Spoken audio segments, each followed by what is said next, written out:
yang dari kelompok pribumi itu saja kan, 1,500 suku itu dapat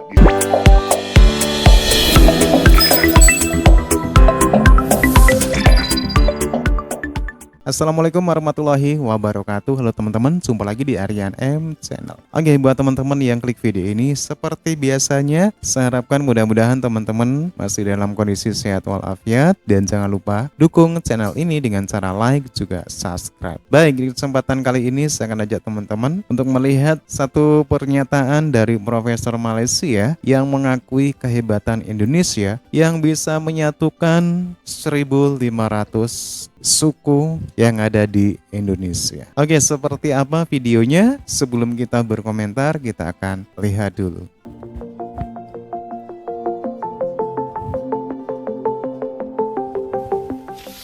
Halo sahabat, halo Indonesia.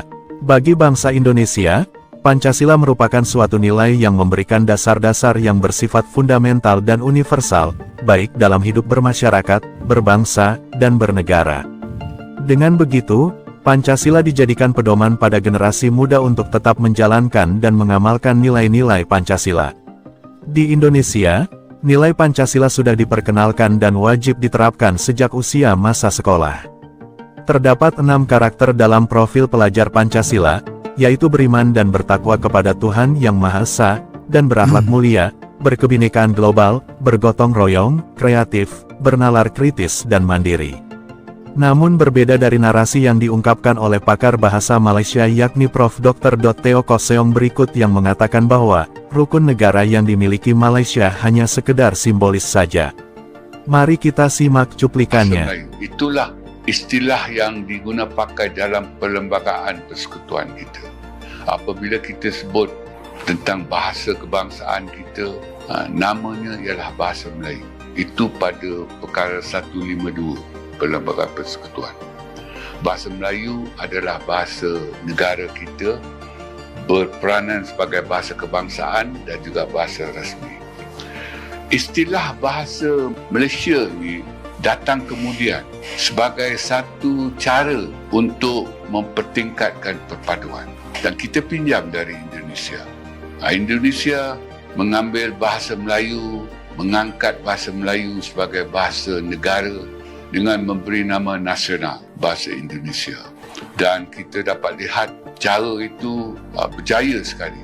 Rakyat Indonesia begitu teruja dengan bahasa negara mereka, nama nasional bahasa Indonesia, dan mampulah dengan nama itu rakyat Indonesia yang dari kelompok pribumi itu saja kan, 1,500 suku itu dapat disatu padukan.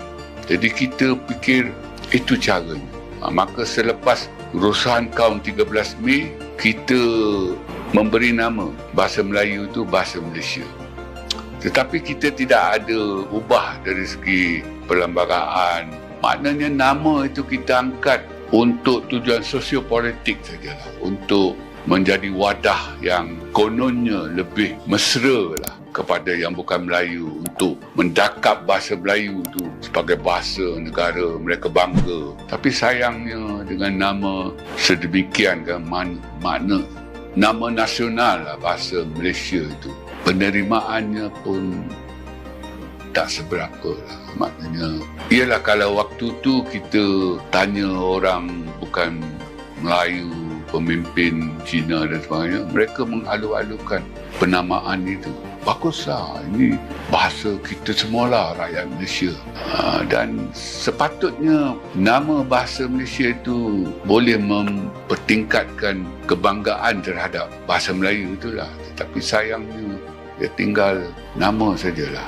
Dari segi perundangan negara, tidak ada pun istilah bahasa Malaysia itu digunakan pakai. Dan dari segi sosio budaya pun, fitrah di mana-mana pun, bahasa itu diberi nama dengan mengambil nama kelompok bangsa itu yang menuturnya sebagai bahasa ibunya. Bahasa Jepun, bukan bahasa negara Jepun, bahasa orang Jepun. Kan?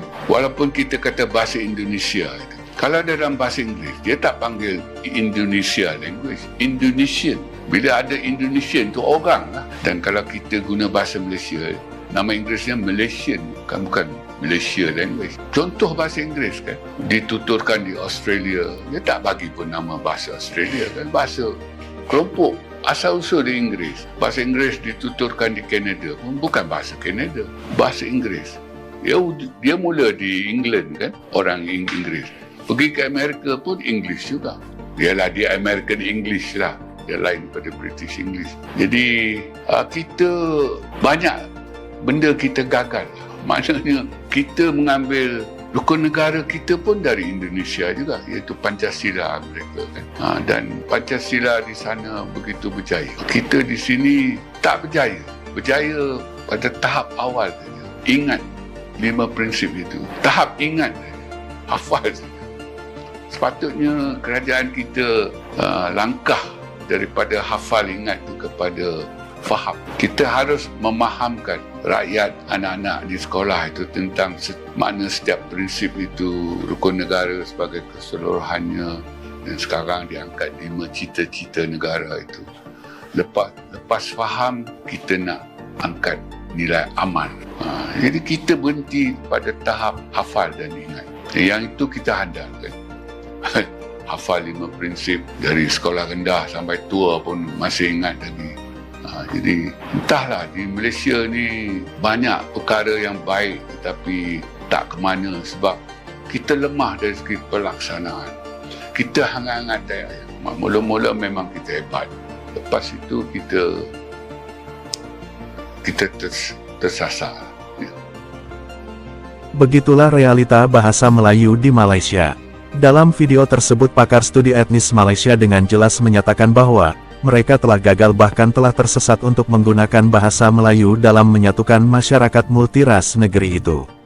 Apa pendapat Anda? Oke teman-teman ya, demikian satu buah video yang menarik sekali, di mana di dalamnya ada pernyataan dari Profesor Malaysia yang mengakui kehebatan Indonesia yang bisa menyatukan 1.500 suku yang ada di negara kita, dari Sabang sampai Merauke. Dan tentunya ini ada hal yang bisa membuat ini terjadi. Salah satunya adalah bahasa. Pentingnya bahasa di suatu negara, apalagi seperti Indonesia, dengan keanekaragaman suku, adat istiadat, bahasa daerah. Ini sangat penting sekali bahasa Indonesia sebagai bahasa nasional, sebagai alat pemersatu. Di samping itu ada juga Pancasila sebagai asas negara yang perlu diketahui oleh seluruh rakyat Indonesia. Dari keanekaragaman kita berada di satu semboyan Bhinneka Tunggal Ika, berbeda-beda tetapi tetap satu jua. Apa yang terjadi di Indonesia ini sempat ditiru oleh Malaysia dengan adanya rukun negara, dengan perubahan nama bahasa di Malaysia yang